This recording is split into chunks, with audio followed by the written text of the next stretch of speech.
본 방송에서 제공하는 투자 정보는 투자 판단에 대한 조언입니다. 방송에서 제공하는 주식의 가치, 가격 상승 및 가격 하락에 대해서는 방송사에서 보장하지 않습니다.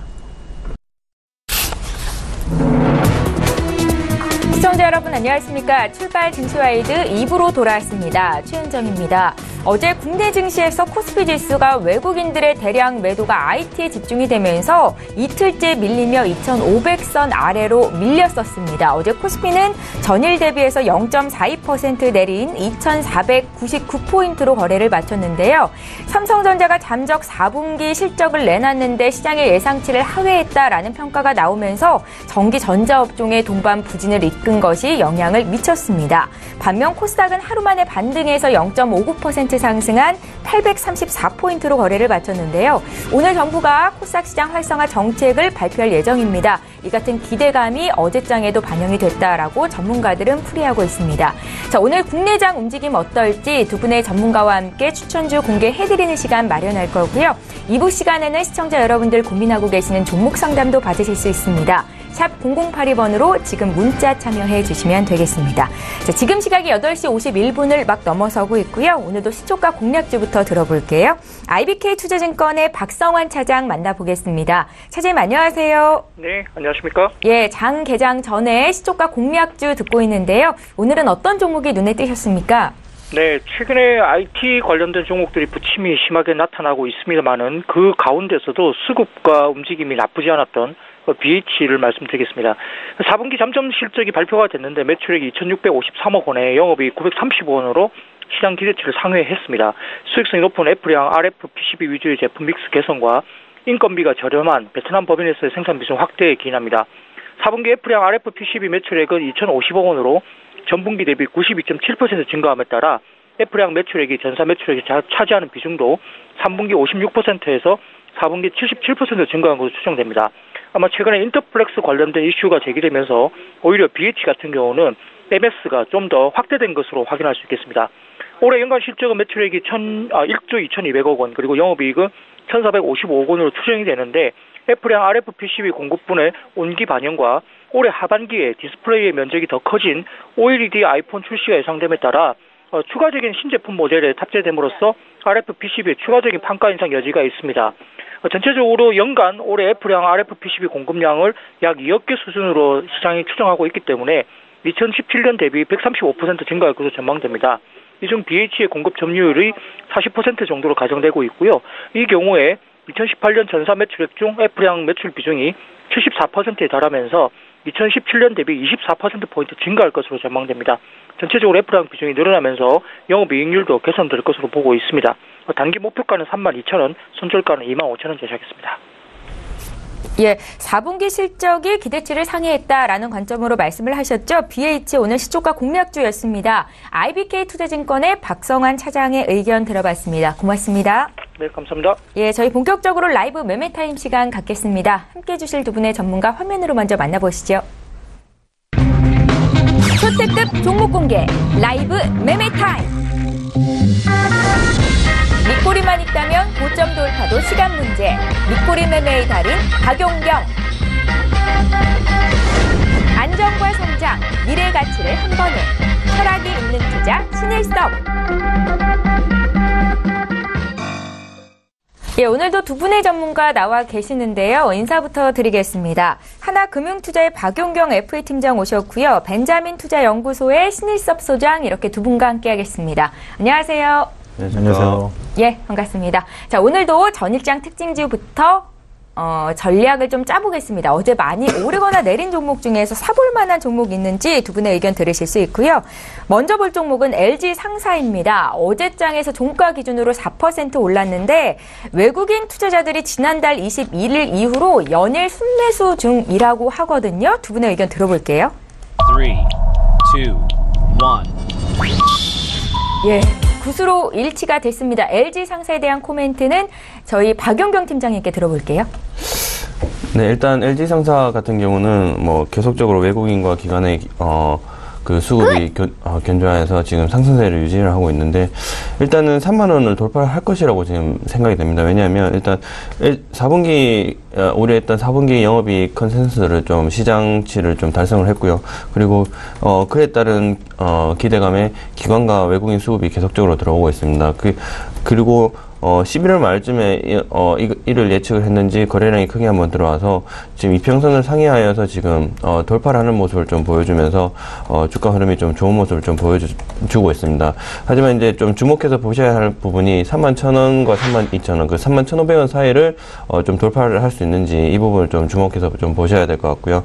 앞으로 성장성이나 방향성 같은 경우는 문제없는 그런 회사이니까 조금 조사해보고 들어가시면 괜찮으실 것 같습니다. 그러니까 전일의 고가 수준인 31,100원 선?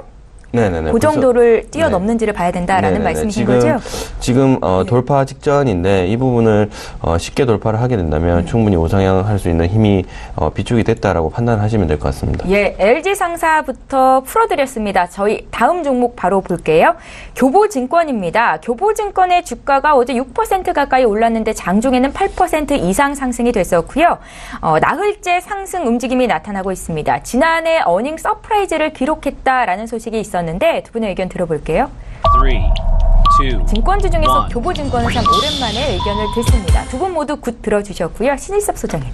네, 교보증권, 신영증권, 한양증권, 유화증권, 증권사가 통합이 많이 되었지만 아직도 명맥을 유지하고 있는 중소증권사들 많이 있어요. 각기의 장점이 있기 때문에 지금 같은 통합의 시대에도 살아남았다고 일단 생각이 되고요. 근데 증권 업종이 인기가 없죠. 그리고 예전에 비해 원래 주가가 오르면 이제 거래량이 늘어나고 당연히 수수료가 늘어나니까 증권 업종이 좋다. 예전에 트로이카였기 때문에 그런 어떤 그 라인에 따라서 올라가는 부분도 지금 많이 퇴색된 것 같아요. 지금은. 그쵸. 지금 주가가 사상 최고치로 치솟고 있는데 증권업종은 커다란 변화가 없어요.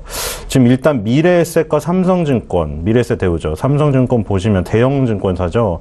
굉장히 안 좋거든요. 지금 2011년 이후에 다른 업종들 바이오는 말할 것도 없거니와 다들 고점 회복하고 능가한 애들 많은데 미래에셋 대우나 삼성증권을 보면은 정말 추락을 했습니다. 이것은 업계의 대형 증권사가 이렇다는 거는 증권업계가 더 힘들다는 거죠. 중소형은 더 힘든 거죠. 근데 물론 키움증권 같이 특화된 증권사, 요즘에 수수료 다 없앴음에도 불구하고 키움증권은 다양한 사업들을 통해서 지금 역사상 신고가 수준이에요. 그리고 교보증권은 어떻게 보면은 그 가운데 껴 있는데 이 그래프를 보시면은 지금 어떤 커다란 변화는 없어요. 교보증권도. 키움증권만 되게 독특하게 가고 있고, 근데 굿을 들인 이유는 그나마 지금 여기서 배드보다는 굿의 의견이 좀 더 있기 때문에 굿을 들인 거거든요. 네. 그럼에도 불구하고 교보증권이 지금 조금 밑에서 올라가려는 움직임이 어떤 기술적으로 나오고 있기 때문에 아주 나쁘지는 않은 상황이에요. 그래서 굿을 드렸고요. 그렇다고 해서 증권업종에 강력히 투자하는 것을 권하는 건 아니라는 거. 얘기를 드리겠습니다. 네, 잘 알겠습니다. 저희 한 종목도 보겠습니다. 어제 상한가 기록한 종목 있죠? 현대약품인데 긍정적인 뉴스가 하나 있었습니다. 공동 개발에 참여한 항암 표적 치료제가 예상보다 빨리 중국에서 상용화될 거다라는 기사였고요. 두 분의 의견 들어볼게요. 3, 2, 1. 이번에도 굿으로 일치가 됩니다. 저희 박용영 팀장님. 네, 일단 개인적으로 바이오주는 별로 투자를 추천하고 싶지 않은데 일단 바이오 장세가 너무 강세이기 때문에 일단 굿 의견을 드렸습니다. 예. 현대약품 같은 경우는 항암 치료제가 지금 중상용화를 코앞에 두고 있기 때문에 거의 실체가 있다라는 걸 좀 주목할 필요성이 있을 것 같고요. 네. 그리고 이때까지 지금 뭔가 많은 시도들이 있었지만 실체가 없는 예를 들어서 지금 가장 많이 올라 신라젠 같은 경우는 일단 임상 실험은 계속 하고 있지만 그 제품 출시까지는 좀 많이 좀 거리가 있는 미래적인 좀 측면이 있는데 현대약품 같은 경우는 그런 측면이 아니다 보니까 좀 구독도 의견을 좀 들었고요.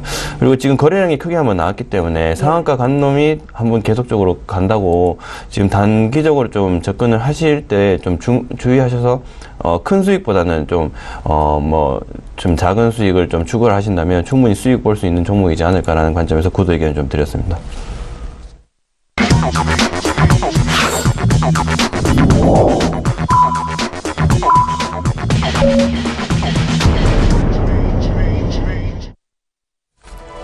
예. 1월 11일 내일 목요일 국내 장이 이제 막 시작이 됐습니다. 오늘 올해 첫 옵션 만기일이기도 한데요. 시장 끝까지 변동성에 주의를 해야겠다라는 생각도 들고요. 오늘 증시 어떻게 출발하고 있는지 잠시 뒤에 보겠습니다. 저희 7중 2부 시간에는 시청자 여러분들 종목 상담 도와드리고 있습니다. 지금도 참여 중이신데요. 샵 0082번으로 문자 참여하시면 되겠고요. 건당 100원의 정보 이용료가 부과됩니다. 자, 앞서서 미국 뉴욕 증시 3대 지수가 오늘은 조정받는 움직임이 나타났었는데 국내 증시 어떻게 출발하고 있는지 분위기 보겠습니다. 코스피 시장으로 함께 가보시죠. 시가총액 상위 종목군 움직임부터 함께 살펴보겠습니다. 종목별로 또 혼조세를 나타내고 있는데요. 삼성전자 같은 경우에 어제 3%나 급락이 있었죠. 오늘도 추가적으로 1.3% 더 빠지고 있습니다. 4분기 잠정 실적이 시장의 컨센서스를 하회했다라는 분석에 외국인 투자자들의 매도세가 좀 강하게 나타나고 있는데요. 지금 삼성전자의 주가는 240만 8천 원 선에서 거래가 되고 있습니다. 자, 어제 SK 하이닉스의 주가도 5%나 급락이 있었고 오늘도 추가적으로 0.69% 더 빠지고 있다는 거, 반도체주가 약세 출발을 하고 있다는 것도 함께 전해드리겠고요. 차세대 수소 연료 전지 전기차죠. 넥소를 내놓은 현대차의 주가는 어제 이어서 오늘도 강세 출발이 되고 있습니다. 0.6% 상승 출발되고 있는 분위기입니다. 자, 올해 1분기부터 이어질 실적 개선 기대감에 외국인과 기관의 쌍끌이 매수가 이어지고 있었던 포스코, 어제 이어서 오늘은 좀 조정받는 분위기가 나타나고 있지만 최근에 주가가 좀 많이 올랐었죠. LG화학이 1%, 2% 가까운 강세, 오늘 금융주가 좋은데 KB금융이 2% 가까이 올라서 6만 7천 원 선에서 지금 주가를 형성하고 있고요. 삼성생명의 주가도 1%대 상승 보여주고 있습니다. 지수 움직임 좀 살펴볼게요. 오늘 국내 증시 양지수가 모두 빠지면서 출발이 되고 있습니다. 지금 코스피는 4흘 연속 약세이고요. 어제보다 0.18% 하락한 2,495선에서 거래가 시작되고 있습니다. 어제 반등했었던 코스닥 지수도 오늘은 0.23% 조정을 받고 있고요. 지금 주가는 830선 초반에서 움직이고 있는데요. 코스닥도 시가총액 상위 종목군 움직임 함께 보겠습니다. 예. 1위부터 10위권 내에 있는 종목 중에서 지금 CJ ENM과 메디톡스 정도만 상승 출발이 되고 있고요. 그 밖의 종목들은 약세로 거래를 시작하고 있습니다. 지금 셀트리온의 주가는 0.2% 정도 소폭 오름세를 보여주고 있습니다. 굉장히 강하죠. 셀트리온의 주가는 장중에 30만 원 선을 터치하기도 했었는데 지금 29만 6천 원 선에서 거래가 되고 있습니다. 반면에 셀트리온 헬스케어의 주가 어제 이어서 오늘도 약세고요. 앞서 신라젠 실체를 발견하기가 쉽지 않다라는 말씀 박윤경 팀장님께서도 하신 바 있는데 최근에 롤러코스터 장세에 나타나고 있습니다. 시가총액이 하루만 해도 1조 정도가 움직이고 있는 신라젠이고요. 오늘도 2.5% 하락으로 출발이 되고 있습니다. 그 밖에 펄어비스의 주가가 어제 7% 급등이었는데 오늘은 4%나 조정을 받으면서 출발하고 있고요. 노엔도 약보합 출발, 바이로 매도와 휴젤 역시 나란히 0.67%의 하락세를 기록하고 있습니다. 예, 믿고 보는 라이브쇼 라이브 매매타임 시간을 가져보겠습니다. 앞서 먼저 오늘 증시가 어떻게 출발하고 있는지 분위기를 봐드렸고요. 이런 장세 속에서 전문가들은 어떤 종목으로 수익을 내는지 추천주를 공개해드리는 시간입니다. 먼저 종목 추천에 앞서서 오늘 박윤경 팀장님 수익률 자랑 종목이 있으신데요. 한번 함께 확인해보시죠. 네, 지난 12월 13일에 주셨던 추천주입니다. 오텍인데요. 지금 15% 이상 수익을 기록 중에 있습니다. 함께 사셨던 분들 위해서 혹은 지금 사도 되나 생각하시는 분들 위해서 리뷰 한 말씀 들어볼게요. 네, 일단 오텍 제가 추천드렸던 이유가 일단 실적이 성장한 것 대비해 주가 움직임이 그렇게 크게 좋지 않았다. 하지만 지금 16,000원 이 이제 기록한 게 2017년 여름이었는데 2017년 말쯤에 지금 거의 그 주가가 반토막 정도까지는 아니지만 거의 급락했다시피 떨어졌기 때문에 주가가 회사 성장성 대비 되게 많이 저평가되어 있다라고 판단해서 좀 추천을 드렸는데 네. 그 이후에 조금 성장을 하면서 좀 회사 가치에 좀 부합을 하는 그런 그래프를 좀 그리고 있는 것 같습니다. 그래서 일단은 지금 회사가 냉장 사업부 그리고 에어컨 사업부 등등 지금 사업부 계열사들의 실적들이 굉장히 다 양호하기 때문에 올해 주가 흐름은 좀 지금부터 우상향을 좀 그리지 않을까라는 생각을 좀 많이 하고 있습니다. 그렇기 때문에 지금 매수하셨던 분들은 지속해서 홀딩을 좀 해주시는 방향으로 가시면 될 것 같고요. 그리고 매수를 하실 분들은 분할 매수를 좀 하셔가지고 비중 조절을 좀 하시면서 지금 11,000원대에서 매수를 하셔도 괜찮을 것 같다라는 의견을 좀 드리겠습니다. 예, 현재 두 자릿수 수익을 내주고 있는 박윤경 팀장의 오텍 수익률 리뷰 한 말씀 들어봤고요. 이 자리에 계신 신일섭 소장께는 오늘 장 투자 전략을 좀 여쭤볼게요. 오늘 옵션 만기일이기도 한데 끝까지 장 어떻게 대응해보면 좋을까요? 네, 일단 그 100세 시대에 맞게 워렌 버핏처럼 평생 주식을 사야 된다는 그런 초장기적 관점에서는 주식을 사야 된다 맨날 얘기를 드리지만 이런 그 시황 방송에서는 또 구간별로 중요한데 지금 구간에서도 사야 되는 것 같습니다. 오늘의 조정이 네, 오늘에도 그렇고 네. 그 2018년으로 넓혀도 그렇고요. 왜냐하면 지금 조정을 받을 때 안 사면 살 방법이 없다. 그리고 지금 뭐 세계 증시를 보시면 우리나라만의 현상이 아니거든요. 만약에 우리나라만 단기적으로 이렇게 오르는 거라면 뭔가 이상하네? 세계 증시가 회복이 안 되고 경기도 안 좋은데 그렇겠지만 지금 쭉 보시면 다우 나스닥은 계속 신고가를 돌파를 하고 있고 유럽의 최고 증시인 독일은 이제 시작했고요. 프랑스 다시 이제 시작했어요. 그리고 뭐 남유럽의 돼지들이라고 불리우면서 엄청 욕을 먹었던 그리스, 그쵸? 그리고 뭐 인도, 브라질 같은 신흥 증시 지금 다 밑바닥에서 전부 다 돌고 있거든요. 그리고 아시아에서 정말 안 갔던 상해 심천도 지금 다 돌고 있고 니케이 대만은 2015년 고점을 넘어서 이제 시작하고 있습니다. 그러니까 주식시장이 지금 이 선발주자냐 후발주자냐 차이만 있을 뿐이지 지금 전반적으로 올라가고 있어요. 그래서 우리나라도 그 안에 있기 때문에 당연히 조정 시 매수를 안 하면 지금 상승의 소외가 될 수밖에 없어요. 그래서 어떤 업종이라던가 세부 종목을 고르는 부분은 이제 또 후행이 되어야겠지만 어쨌든 주식시장을 봤을 때 주식이란 자산을 부동산과 포함해서 사야 된다.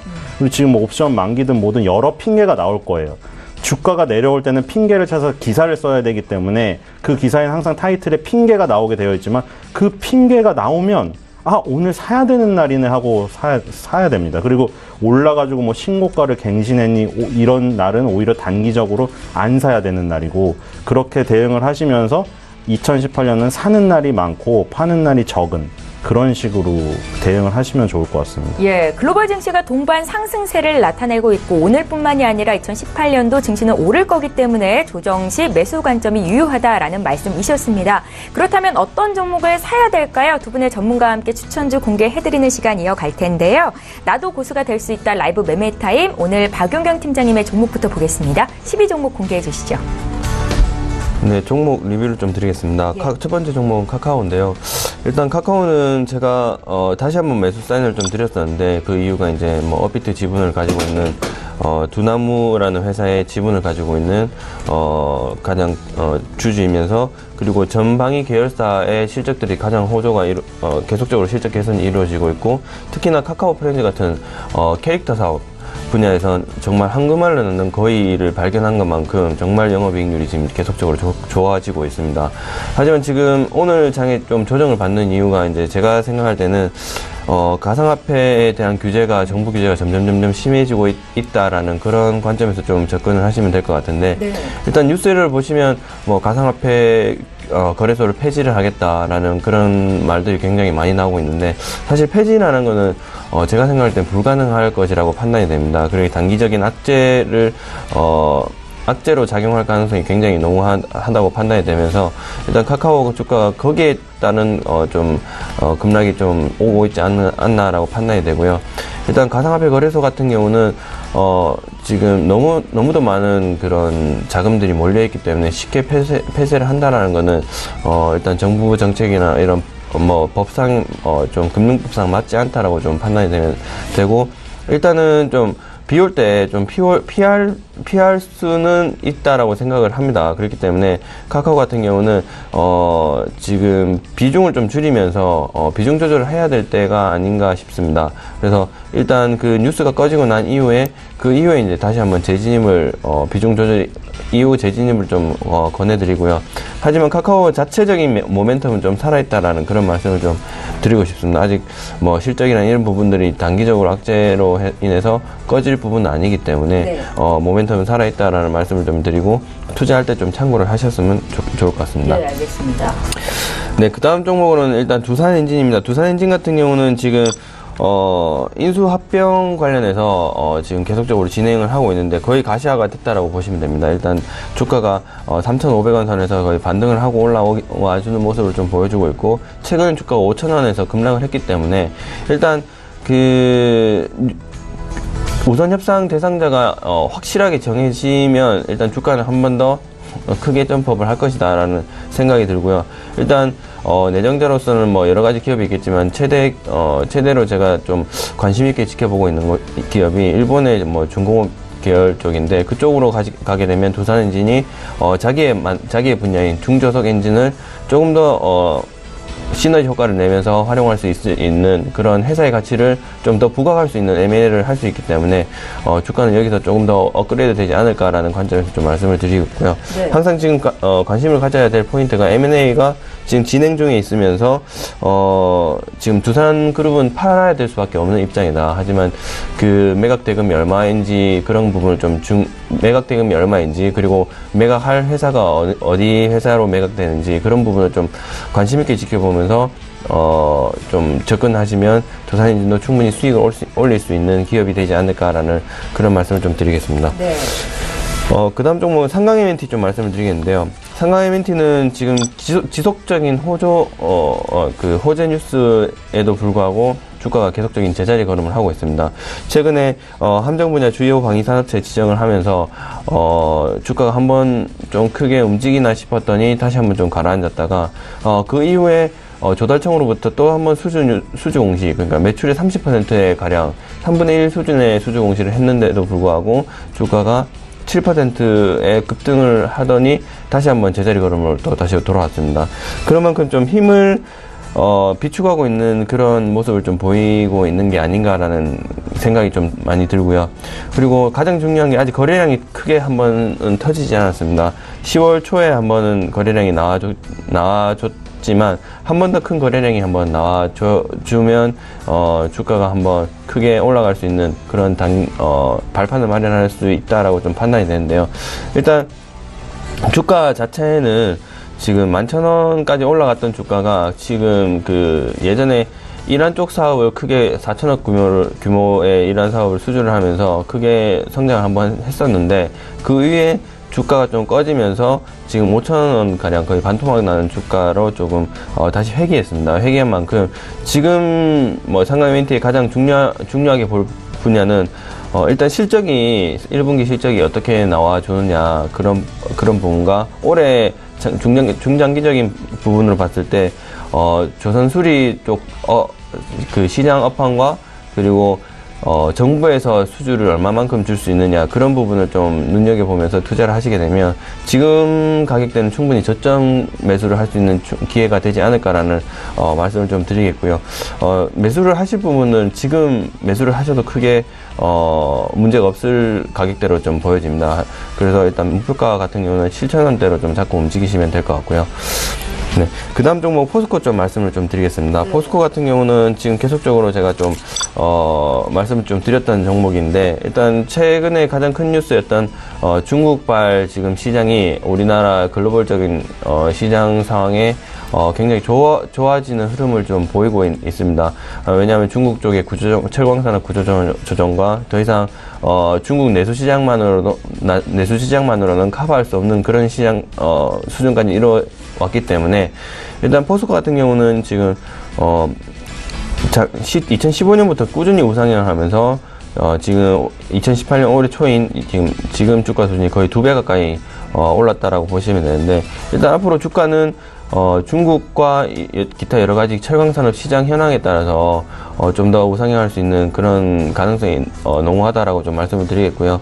일단 4분기 실적까지 거의 지금 컨센서스 시장치를 좀 달성을 했기 때문에 그런 부분을 본다면 포스코 같은 경우는 충분히 포트폴리오에 담아서 관심 있게 두고 볼 종목이다라고 말씀을 좀 드리겠고요. 일단 매수를 제가 33만원 선에 좀 추천을 드렸었나, 30만원에서 32만원 선에 추천을 드렸었나 정확히 기억이 안 나는데 그 언저리 부분인 것 같습니다. 그렇기 때문에 일단 목표가를 좀 이제는 좀 잡고 수익 구간을 좀 수익 실현하실 분들은 절반 실현 정도 하시면서 다른 올해에 좀 비중 있게 봐야 될 코스닥 시장 쪽을 좀 염두 있게 보시면 또 다른 수익을 좀 노릴 수 있지 않을까라는 생각을 말씀을 좀 드리겠습니다. 포스코는 오늘 이후로는 포트에서 정리가 되는 겁니까? 아니요, 일단 계속적으로 들고 가는 걸로 하겠습니다. 예. 그 다음 종목 좀 대한광통신 좀 마지막으로 좀 말씀을 드리겠는데요. 예. 대한광통신 같은 경우는 지금 연초에 수주 공시가 지속적으로 나왔죠. 뭐 한 두세 건 정도 나오면서 거의 지금 자기의 그 매출 수준에 가까운 수주 공시를 계속적으로 하고 있습니다. 그렇기 때문에 지금 5년 정도 지금 매출과 영업이익이 발생될 될 부분들을 만들어놨다라고 이제 생각을 좀 해주시면 될 것 같고요. 그리고 5G 관련해서 대한광통신은 거의 제가 생각했을 때는 대장주가 아닌가라는 그런 생각을 좀 말씀을 드리겠고요. 일단 실적도 특히 흑자 전환을 하면서 크게 성장을 했기 때문에 올해 실적이 더 기대되면서 시장 상황, 글로벌 상황을 좀 한 번 더 살펴보실 필요성이 있을 것 같습니다. 광섬유라는 그런 광섬유라는 소재 자체가 계속적으로 시장에 5G 구축을 하기 위해서는 필요함에는 분명하고요. 지금 시점에서는 분명히 조정이 한번 나올 시점이 분명한데 지금 대한광통신 자체적으로 지금 수주 공시라든지 이런 것들이 얼마만큼 지금 가지고 있는지 그런 부분을 한번 집중해서 살펴보신다면 지금 가격에서 지지를 해주고 있기 때문에 지금 포트에 담고 있으신 분들은 비중을 크게는 조절하지 마시고 뭐 한 20-30%만 수익 실현하실 것을 좀 추천을 드리겠고요. 네. 1분기 실적까지는 좀 평창 동계올림픽도 있으니까 계속적으로 좀 살펴보시면서 업황 흐름을 좀 읽으시는 게 좀 좋을 것 같다라는 그런 판단을 좀 드리겠습니다. 예, 박은경 팀장께서 준비해 오신 10위부터 6위 종목을 먼저 봐드렸고요. 이번에 신일섭 소장님 종목도 바로 이어볼게요. 네. 네. 10위는 오로라입니다. 일단 그대로인데요. 지금 지난해 말에 신비아파트 시즌2가 방송 시작됐습니다. 신비아파트라는 도시에서 막 마법사 나오고 어린이들이 되게 좋아하는 만화예요. 그래서 제가 어린이였으면 좋아했을 거예요. 예전에 그 만화들처럼. 지금 투니버스에서 지금 목요일 8시에 방영되고 있죠. 신비아파트 고스트볼 X의 탄생. 이거 CJ ENM하고 오로라가 공동 개발한 건데, 오로라가 원래 왕국 만들던 회사잖아요. 그래서 이제 어떤 만화를 제작을 하는 것은 어떤 이제 CJ ENM이나 뭐 이런 기술을 빌려서 한 다음에 거기서 히트를 치면 오로라가 거기에 관련된 왕국을 만들어요. 그러면 그 만화를 본 애들이 엄마 보고 나 저기에 나온 거 뭐 볼 사줘. 그러면 이제 오로라 왕국을 사게 되는 거죠. 그러니까 이게 그런 어떤 구조가 지금 되게 잘 되어 있어요. 하나를 히트시켜가지고 그런 히트시킨 거에서 팔아서 매출을 올리는. 저번주가 아니죠. 이틀 전에 제가 나와서 말할 때는 3D 애니메이션으로 그 유아 친구들 만든다고, 그래서 뭐 넷플릭스랑 협약해서 뭐 하고 있다고 말씀을 드렸잖아요. 신비아파트 또 국내 부분에서 이렇게 지금 인기를 많이 얻고 있어서 투니버스에서 시청률 1위 했었어요. 이거 예전에 시즌 1이. 그리고 지금 뭐 겨울방학 때 맞이해서 막 신비아파트 또 뮤지컬이 열리거든요. 근데 뭐 보니까 한 3만 원 돈 돼서 좀 비쌀 수도 있는데, 뮤지컬이 원래 좀 영화보다 비싸잖아요. 그래서 아이들 때문에 이 신비아파트 뮤지컬 보러 가는 엄마들도 많이 지금 있어요. 그래서 어쨌든 뭐 그 뮤지컬 값이 비싸든 어쨌든 오로라 투자하는 투자자 입장에서는 지금 좋은 거죠. 그리고 이제 매출의 약 60%를 차지하는 북미 시장, 그 유아 친구들로 그 넷플릭스를 통해서 그 북미 유럽을 공략을 하려고 하는 것도, 국내에서 뭐 신비아파트는 이런 게 승행을 하고 있지만 북미 시장이 중요하기 때문이거든요.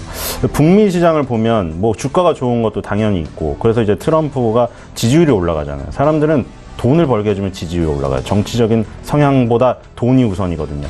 근데 그런 것들이 주가로 직접 나타나는 게 코스트코 홀세일, 월마트, 지금 다들 아시죠? 코스트코 우리나라에서 까르푸는 망했는데 유일하게 살아남았죠. 월마트 주가 지금 아주 그냥 주구장창 오르고 있죠. IT랑 바이오에만 지금 신경을 쓰는데 이쪽도 지금 북미는 난리예요. 그리고 아메리칸 익스프레스 카드를 얼마나 써대면 이렇게 날아갑니까? 그러니까 지금 마트에 가서 소비를 엄청 많이 하고 있고 아메리칸 익스프레스 카드를 막 긁고 있는 거예요. 그러니까 지금 실물 경기까지 좋아진 거예요. 저쪽은. 그러니까 지금 오로라가 집중하는 북미 시장이 소비가 지금 이렇게 확대가 되고 있기 때문에 우리가 북미를 직접 안 가봐도 지금 미국에 간 사람 얘기를 안 들어도 이런 주가로 알 수가 있어요. 그렇기 때문에 오로라가 활동하고 있는 시장이 좋아지기 때문에 결국 전방 시장이 좋아지면 당연히 거기서 활동하는 기업들에겐 좋을 수밖에 없죠. 그리고 지금 9위는 지금 한세실업입니다. 이것도 비슷한 얘기가 될 수가 있는데, 아까 북미 시장이 좋아지고 있다, 이런 얘기가 연관이 되어 있고, 그리고 지금 5일, 6일 날 평창에서 새해맞이 5대산 등반 행사를 했어요.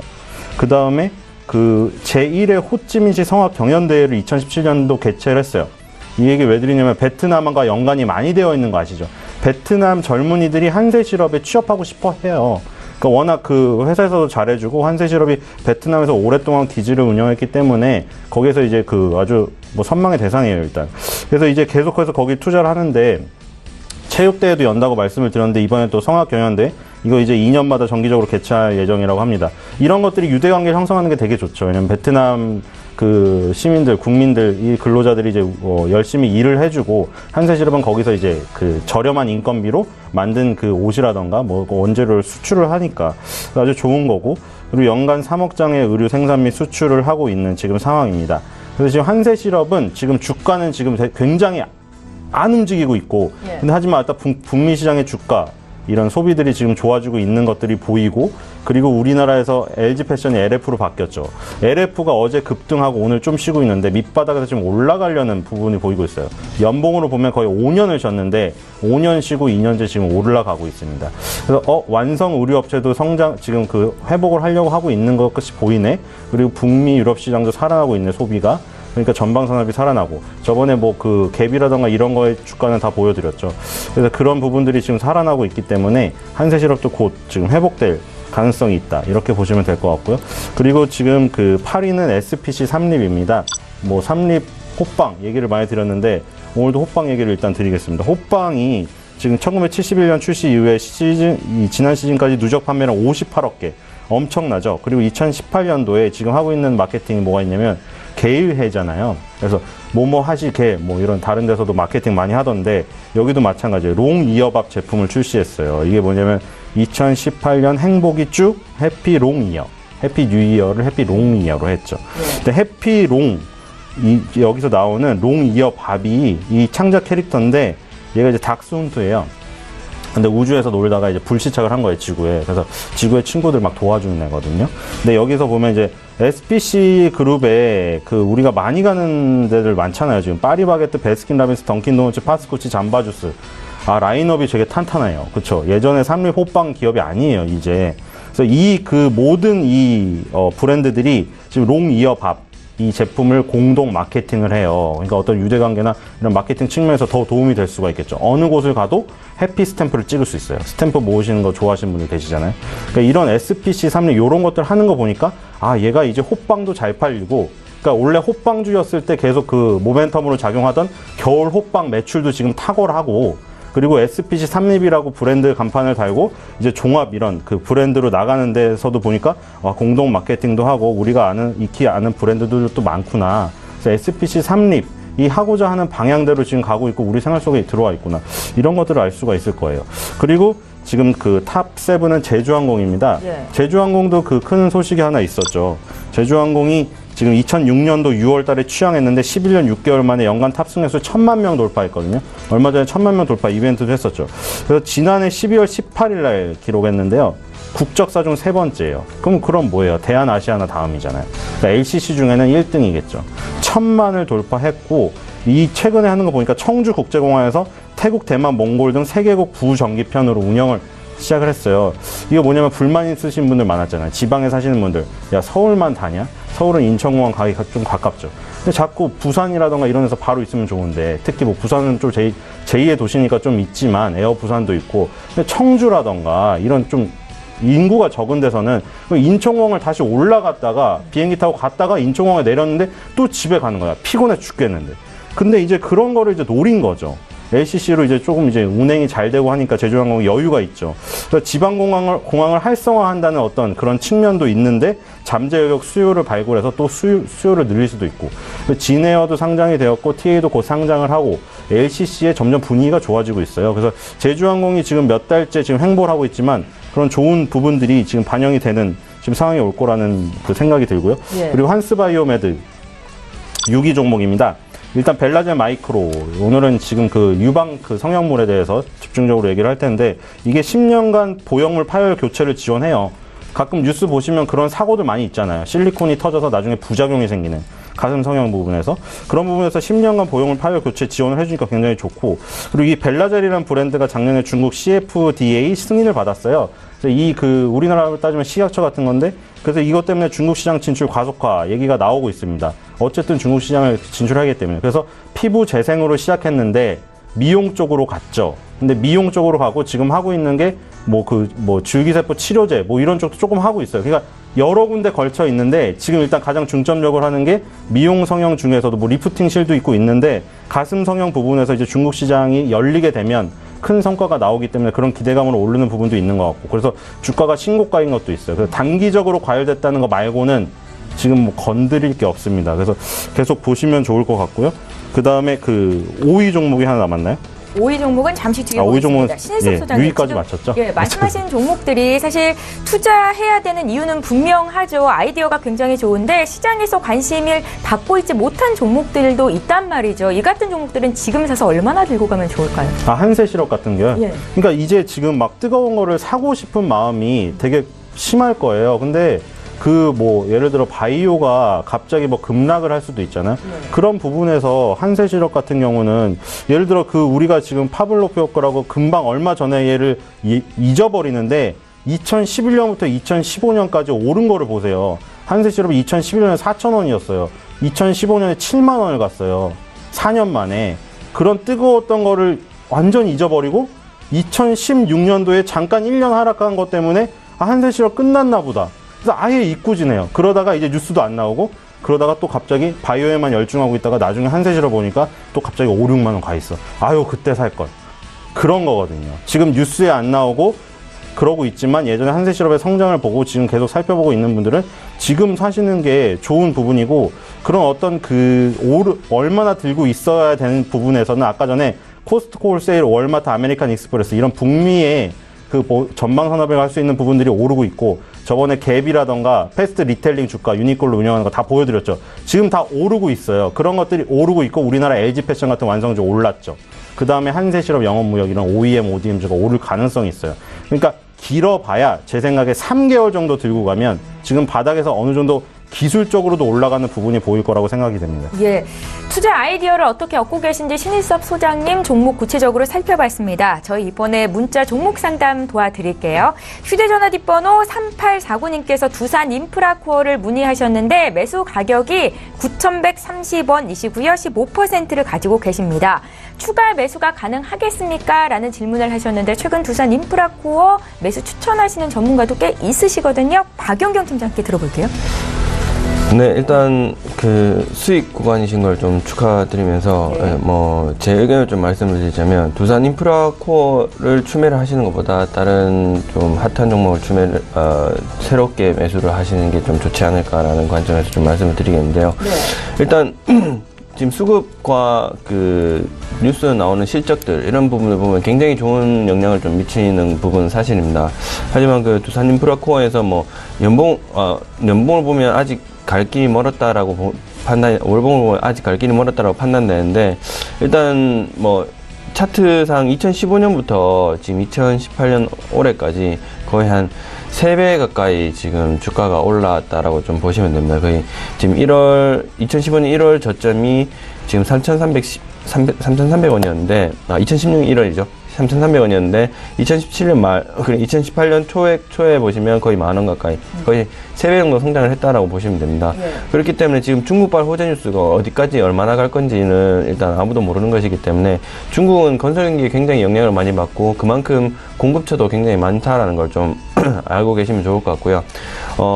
일단 추매를 하시는 것보다는 일단 수익 구간에서 잘 익절을 하시는 게 좀 중요하다고 판단이 되면서, 지금 시장의 관심 분야인 5G나 이런 좀 코스닥 부분에 좀 괜찮은 종목들, 실적이 바탕이 되면서 아직 저평가되어 있는 종목들은 찾아보시면 굉장히 많을 거라고 판단이 되는데, 네. 그런 종목을 좀 신규로 매수 추천하는 것을 좀 권해드리겠습니다. 예, 추가 매수는 자제해보자. 두산 인프라코어 상담 도와드렸고요. 저 이번에 세코닉스 보겠습니다.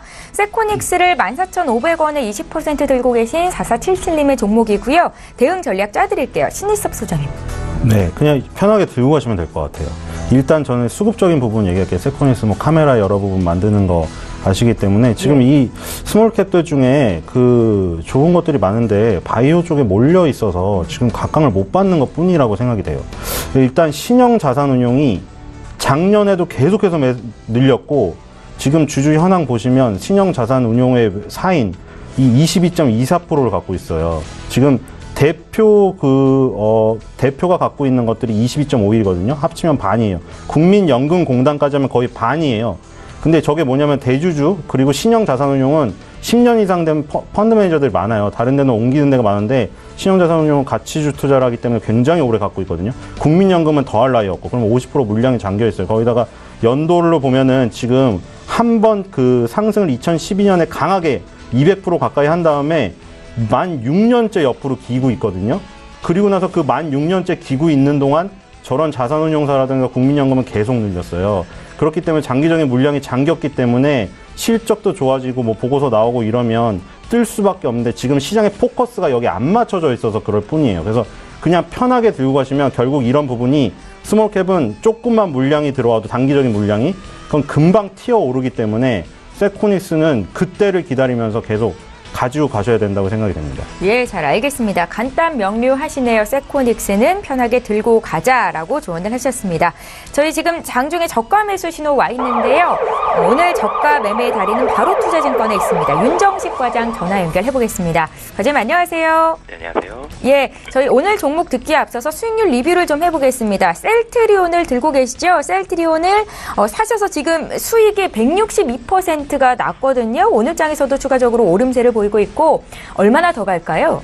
네, 우선적으로는 지금 자리 조금은 쉴 가능성이 높아 보입니다. 외국인 단기적으로 이 공매도 쇼커버 물량들이 상당히 좀 강하게 들어오면서 기관 물량 다 받고 이 외국인 그런 물량들이 지금 20만 원에서 뭐 굉장히 좀 급격하게 30만 원 가까이 올라가는 모습 보여줬는데요. 뭐 그렇다 그래서 지금 자리에서 또 차익 실현 매물이 강하게 나올 가능성도 쉽지 않아 보입니다. 뭐 30만 원대에서 움직일 가능성, 이 당분간은 기간 조정 거치면서 횡보할 가능성이 조금은 더 높아 보이고요.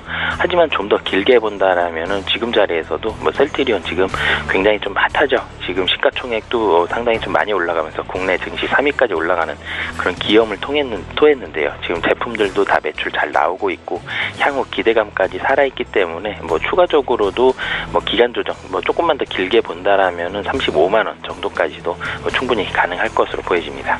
셀트리온의 주가는 35만 원까지 더 올라갈 수 있겠다라는 관점에서 리뷰를 해주셨습니다. 지난 9월에 추천을 해주셨었는데 월간 기준으로 계속된 양봉을 그리고 있는 셀트리온이었습니다. 자, 과장님 오늘은 어떤 종목 보셨습니까? 네, 코스맥스 말씀을 드리겠습니다.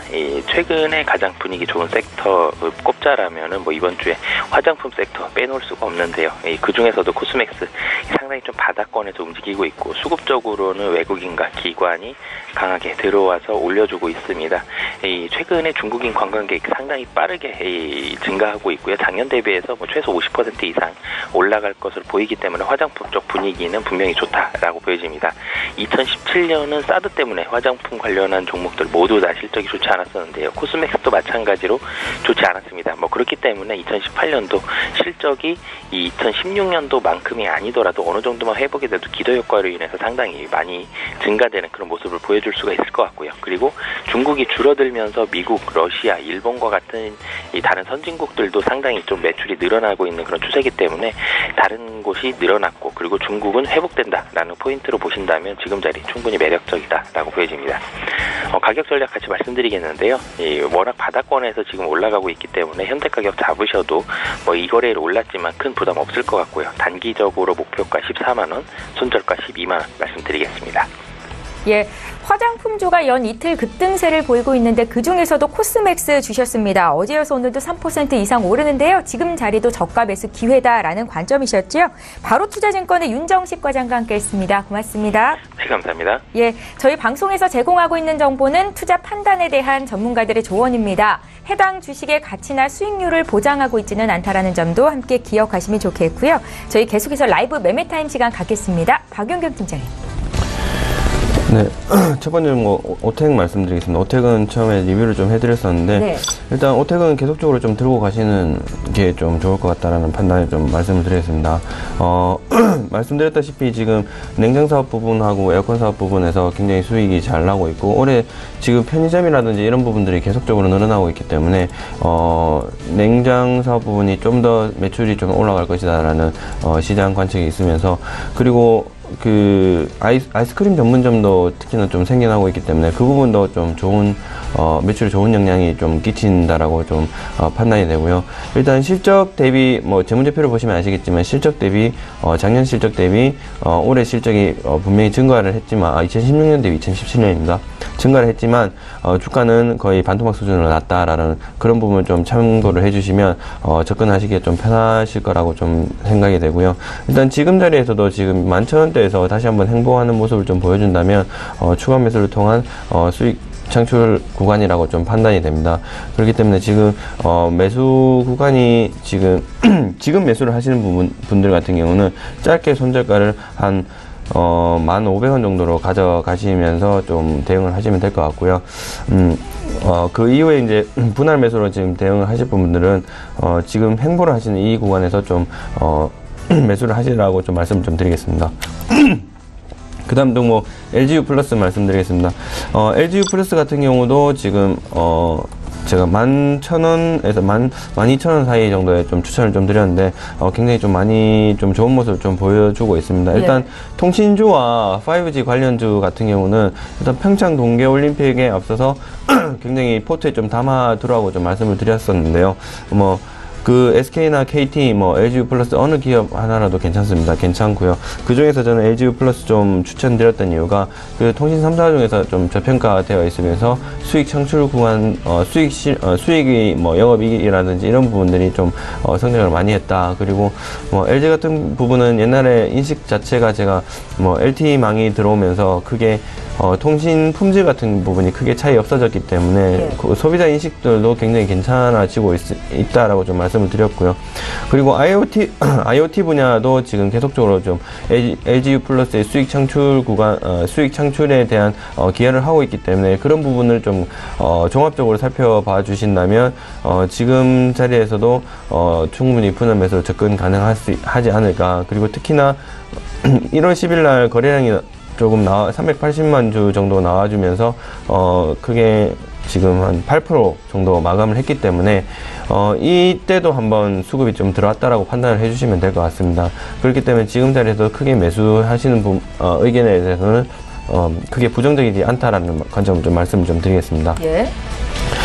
그 다음 종목 기가레인입니다. 기가레인 같은 경우는 지금 LED 분야나 5G 분야나 5G 분야 같은 경우는 RF 안테나 사업 부분에서 지금 굉장히 큰 사업 부분을 좀 차지를 하고 있는데 5G 관련 수혜 종목 중에 하나라고 좀 판단이 됩니다. 하지만 대한항공통신만큼은 크게 아직 오른 모습은 좀 보여주지 않고 있고요.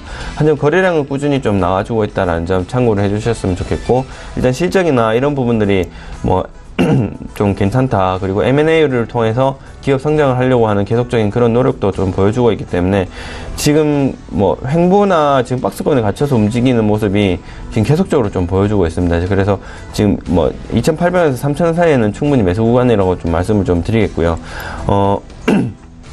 지금 과거에 단기적으로 4,000원까지 갔던 종목이기 때문에 짧게 제가 목표가를 좀 드렸던 부분이 이제 3,500원에서 4,000원 사이였었던 것 같은데, 지금 충분히 4,000원을 돌파할 수 있는 가능성이 좀 높다라고 좀 말씀을 좀 드리면서 보수적으로는 한 3,500원에서 3,700원 사이로 잡고 대응을 하시면 괜찮을 것 같습니다. 네, 그 다음 종목 모다 좀 말씀을 드리겠는데요. 모다 같은 경우는 일단 지금 마찬가지입니다. 카카오 마찬가지로 단기 급락이 있을 수가 있습니다. 지금 가상화폐 시장이 워낙 정부 규제상으로 좀 안 좋게 지금 흘러가고 있기 때문에 조금 좀 지금 매수 신호를 좀 드리는 것보다는 좀 보수적으로 좀 대응을 하시는 걸 좀 추천을 드리겠고요. 일단 하지만 지금 여당 야당이 나눠져서 가상화폐에 대한 의견이 굉장히 엇갈리고 있습니다. 지금 4차 산업혁명으로 가기 위한 그 수단을 지금 가로막는 것이 아니냐, 아니면 그냥 투기로만 볼 것이냐, 이런 부분이 굉장히 엇갈리고 있지만, 결국에는 트렌드는 시장이 정치가 시장을 이길 수는 없기 때문에 분명히 가상화폐 거래소는 조금 앞으로 핫한 시장이 될 것이라는 관점을 좀 말씀을 드리겠고요. 일단 단기적으로 급락을 할 수 있는 가능성, 조정이 될 수 있는 가능성은 좀 없지만, 결국에는 모다가 지금 M&A를 통해서 거래소를 좀 만들겠다는 의지가 강력하게 보이고 있고요. 그리고 현대랑 지금 산업 컨소시엄을 좀 맺어서 지금 진행하고 있는 건도 있기 때문에 모다 같은 경우는 그런 부분도 좀 보시면서 접근하시면 될 것 같고요. 거기에 플러스해서 보셔야 될 게 지금 IoT 산업 분야도 굉장히 실적이 잘 나오고 있기 때문에 실적이 잘 나오고 있다보다는 개선되고 있기 때문에 특히나 뭐 소프트뱅크의 인증을 받을 만큼 기술 부분을 인정을 받았기 때문에 그런 부분을 한번 살펴봐 주시면 주가가 단기적으로 굉장히 많이 올랐습니다. 올랐음에도 불구하고 지금 충분히 좀 더 갈 자리가 있지 않냐. 왜냐하면 최근에 2017년 12월 달에 거래량이 크게 한번 나와 주었고 그 이후에 이제 급락하는 모습 그리고 9,000원대와 8,000원 사이대에 행보를 하는 모습을 좀 보여주고 있기 때문에 이런 모습을 좀 보면서 접근을 하시면 거래량 파악이라든지 기간 수급을 보시면서 접근하시면 좀 충분히 수익을 올릴 수 있지 않을까라는 말씀을 좀 드리겠고요. 예, 마지막 넘버 원은요. 네. GS건설 좀 말씀드리겠습니다. GS건설 같은 경우는 뭐 실적이 부진했다라고 좀 판단이 되지만 2018년 좀 실적이 좀 양호할 것이라고 판단됩니다. 왜냐하면 주택 매출 부분이 이제 뭐 2017년 대비 15% 정도 성장할 것이라는 시장 예상치가 있고요. 또한 지금 뭐 해외 수주가 회복될 가능성이 농후합니다. 지금 최근에 수주했던 것뿐만 아니라 지금 수주 진행 중인 지금 인도네시아 건 그리고 타이 오일 정유 플랜트 건 등등 지금 두 건 부분이 지금 크게 남아 있는데 이런 부분이 지금 수주를 하게 된다면 하반기에 수주 건들을 보고 이제 매출 회복할 가능성이 농후하다라는 말씀을 좀 드리면서 지금 자리에서 좀 매수를 하셨다가 기대감을 올라갔을 때 그때 한번 전고점을 뚫는지 한번 보시면서 매도를 하시면 될 것 같고요. 일단 목표가는 35,000원 드리겠고요. 현재가로 지금 대응을 하시면 매수는 대응을 하시면 될 것 같고 손절가는 짧게 28,500원 잡고 좀 대응을 하시면 괜찮을 것 같습니다. 예, 유가 상승이 최근 건설주도 강세인데 오늘 GS건설 매수 추천하셨습니다. 이렇게 해서 박용경 팀장님 총 10종목 모두 봤고요. 이번에 신일섭 소장님 5위 종목 공개할게요. 네, 예. 5위 종목 펄업있습니다. 요즘에 뭐 워낙 이슈죠. 그리고 검은서막 모바일이 완성도를 위해 한 달가량 출시를 지연했다는 소식이 있고요. 2월 9일에서 11일 날 비공개 테스트 CBT라고 해서 클로즈 베타 테스트 들어가는 뭐 바이오에서 뭐 제약에서 임상 1상 2상 이렇게 단계를 거쳐서 신약이 개발된다면 그 게임은 뭐 이런 식이죠. CBT 그다음에 뭐 오픈 베타 테스트 뭐 이러면서 이렇게 거치면서 신작이 출시되게 되죠. 그런 과정이라고 보시면 되겠고요. 최근에 게임 트렌드는 이런 거예요. 온라인 게임의 IP를 활용해서 IP 그냥 지적 재산권이라고 해요. 뭐 카카오 프렌즈는 카카오가 지적 재산권을 갖고 있고 라인 프렌즈 라인이 지적 재산권을 갖고 있죠. 뭐 이런 거예요. 그거를 활용해서 모바일 플랫폼으로 옮겼는데 거길 장악해서 성공하는 게 트렌드예요. 그 뭐 NC 소프트가 예전에 이제 리니지로 데히트를 치고 오랫동안 린저씨들을 키우는 동안 그리고 이제 그 사이에 이제 핸드폰이 너무 발달했잖아요. 애플이라던가 뭐 지금 삼성의 휴대폰이 엄청 성능이 좋아졌어요. 그래서 그때 뭐 게임빌 컴투스라는 모바일 게임 회사가 뜰 때도 NC소프트의 위기론을 거론했지만 그 위기론이 NC소프트만의 대응법이 뭐 잘못됐다거나 이런 거보다는 NC소프트의 리니지를 구현을 하려면 버벅대면 안 되고 마법을 막 화려하게 해야 되는데 아니 스타텍에서 어떻게 되겠냐고요 그게. 그러니까 지금 그런 것들이 되면서 이제 되게 된 거고 영화도 보면은 뭐 마블사에서 어벤져스 예전부터 60년대만 한데 그거 이제 구현 가능하게 돼서 영화관에서 틀어주는 거 아니에요, 어벤져스? 그러니까 기술이 너무 발달했단 말이에요. 그러다 보니 온라인 게임 회사들이 거기서 터트린 걸 가지고 모바일 게임으로 옮기는데 구현이 되는 거예요, 이제는. 그런 것들이 지금 리니지2 레볼루션, 그리고 리니지 M, 이런 것들이 대박이 났고, 그리고 테라 M, 지금 뭐 PC방에서 배틀그라운드 대박 냈는데, 그게 블루홀이라는 회사가 만든 건데, 이 테라 M도 블루홀이라는 회사가 만든 거예요. 그래서 지금 막 장외 주식을 살려는 분이 많더라고요.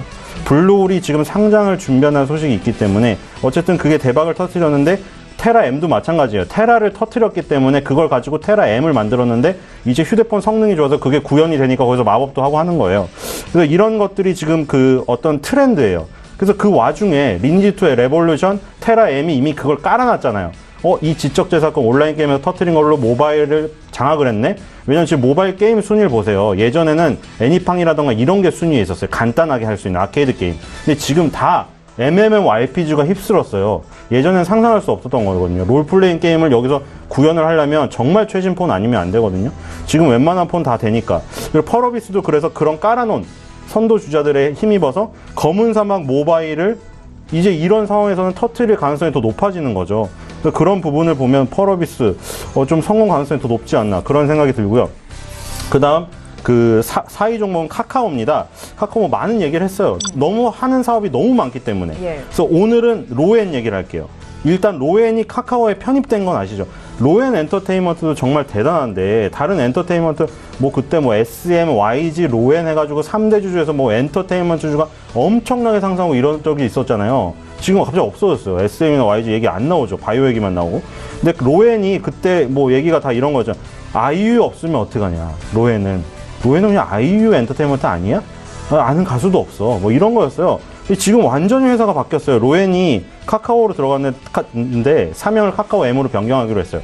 물론 지금 3, 4월 달에 주주총회를 거쳐서 배당도 결정이 되고 여기서 확정이 되겠지만 어쨌든 카카오 M이든 뭐 카카오 M이든 뭐 그런 식으로 갈 거예요. 그래서 카카오 M으로 변경했다는 이유가 우리가 간판을 바꿔다는 게 거기 소속 의식을 하자는 거잖아요. 거치하자는 거잖아요. 그래서 카카오의 핵심 자회사 라는 것의 아이덴티티, 정체성을 확보하자는 측면인 것 같고요. 그래서 이제 아이유의 그런 그 집중되었던 그런 엔터테인먼트 회사는 더 이상 아니고 지금 컨텐츠 회사를 변신하는 거다, 이거.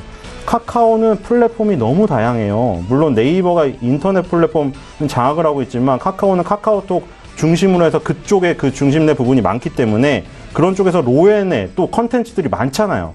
그런 음악 컨텐츠들을 활용할 부분이 많기 때문에 이거는 시너지 효과로 굉장히 큰 효과가 날 것 같아요. 그래서 카카오는 이런 부분조차도 또 무기가 있다. 그래서 무기가 너무 많아요. 그래서 지금 계속 그 주목을 하셔야 될 것 같고 3위는 BGF 리테일입니다. 여자분들 화장할 때 뭐 기초, 색조로 나뉘잖아요. 그때 뭐 화장품이 많아지고 있다 얘기를 드렸지만 이제 색조 화장품도 팔기 시작해요. 이게 올리브영, 왓슨스 이런 쪽으로 가려는 게 아닌가 그런 생각도 드는데 색조 화장품 에뛰드 미니케어 시리즈 단독 출시했어요. CU가 지난해 11월 매장에 깔리기 시작했고 그리고 또 하나 뭐 요즘에 그 최저임금 인상이다 뭐 이런 거 해서 뭐 이제 무인화 시대 이런 거 된다 뭐 얘기 많잖아요. 근데 이제 그 또 다른 부분으로 그러면 거기에서 국내에서 그렇게 대응을 하고 그럼 해외 시장으로 발을 넓힐 수밖에 없잖아요. 왜냐면 국내에서 이제 더 이상 경쟁이 너무 치열하고 최저임금도 상승해서 힘들거든요. 이란 테헤란에 해외 1호 CU 매장 열었었죠. 이름이 어려운데 서대기 예점이에요. 이게 75평짜리예요. 굉장히 크죠. 우리나라 편의점 평수에 비하면 엄청나게 커요. 물론 일본에는 편의점이 이렇게 큰 거 많은데 일단 75평 규모고 여기서 좀 특징적인 부분은 한국 매장에 비해서 먹거리 상품 비중이 매우 높아요. 우리나라 그 편의점 얘기를 했지만 담배 비중이 40%가 넘어요. 너무 높죠.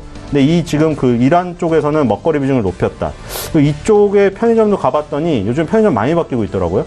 그 전자담배를 그 설명을 하는 직원이 저기 서 계시더라고요. 편의점 알바생은 그쪽 딴 쪽에 있고 여직원이 한 분이 서 계시더라고요. 앞으로 편의점의 모습이 굉장히 많이 바뀔 것 같다. 그런 걸로 수익성 다변화를 추구하겠죠. 그런 부분을 보시면 될 것 같고요. 2위는 CJ ENM입니다. 최근에 오락 전문 채널 XTVN을 개국을 했어요. 그래서 1월 26일 날 첫 방송을 하는데 그런 부분에서 또 이제 채널을 넓힌 부분이 있고요. 그리고 지난해 비밀의 숲 판권 36억 원에 판매를 했고 슬기로운 감방생활 아르곤 판권 판매 계약을 했어요. 그래서 이제 이 부분에서 보면 네 가지 부분이 있는데 방송 부분 비중이 70%예요. CJ ENM이. 그래서 방송 부분이 절대적인데 이런 컨텐츠들 잘 팔리고 있다는 거는 아주 좋은 모습이고요. 자, 1위입니다. 휴젤입니다. 일단 과민성 방광 치료 효과 확인 목적으로 임상 3상을 진행했어요. 이게 뭐냐면 화요일에 얘기한 거랑 똑같은데 보톡스라는 게 그리고 뭐 휴젤의 보톨룩스죠. 이런 것들이 저응증을 확대하고 있는 게 미용 쪽으로 이제 너무 경쟁이 치열하다 보니까 엘러간, 휴젤, 메이톡스 뭐 난리예요. 대웅제약, 나보타. 그러니까 치열하다 보니까 저응증을 늘려야 되는데 편두통으로도 가능하고 방광 치료에도 효과가 있고 독소 효과가 너무나 많아요. 이쪽을 임상을 진행하면서 저응증 효과를 노리고 있고 근데 여기서 베인캐피탈이 이걸 갖고 있잖아요. 근데 최근에 유니레버의 카버 코리아를 3조 2,289억 원 차익을 내고 매각을 했어요.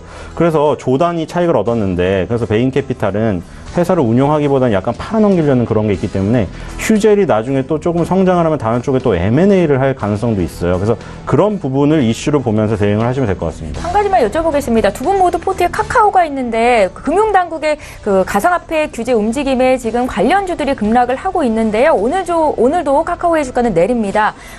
여기 계신 박용현 팀장께서는 보수적 접근을 말씀하셨거든요. 신일섭 소장님은 어떠세요? 적극 매수세요?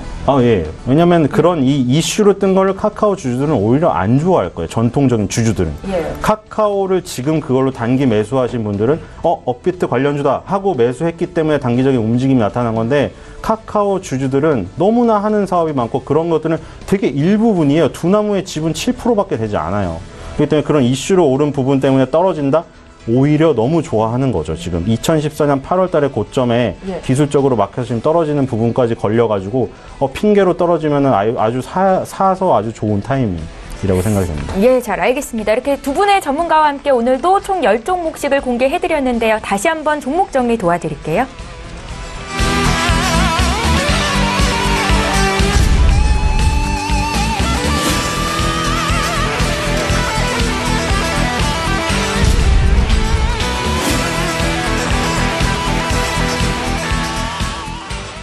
예, 오늘 라이브 매매타임은 여기까지 진행하겠습니다. 지금까지 하나금융투자의 박용경 FA팀장, 벤자민 투자연구소의 신일섭 소장, 이렇게 두 분과 함께했습니다. 고맙습니다.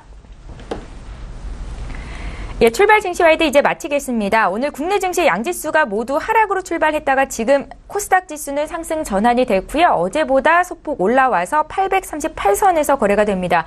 최근에 코스닥 IT 중소형주들의 하락세가 두드러졌었는데 오늘은 좀 반등세를 나타내고 있고요. 시장 투자하시는 분들도 끝까지 시장 분위기 잘 보십시오. 저희는 내일 이 시간에 또 오겠습니다. 고맙습니다.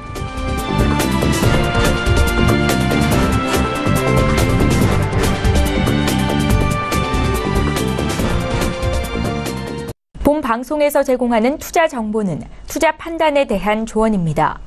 방송에서 제공하는 주식의 가치, 가격 상승 및 가격 하락에 대해서는 방송사에서 보장하지 않습니다.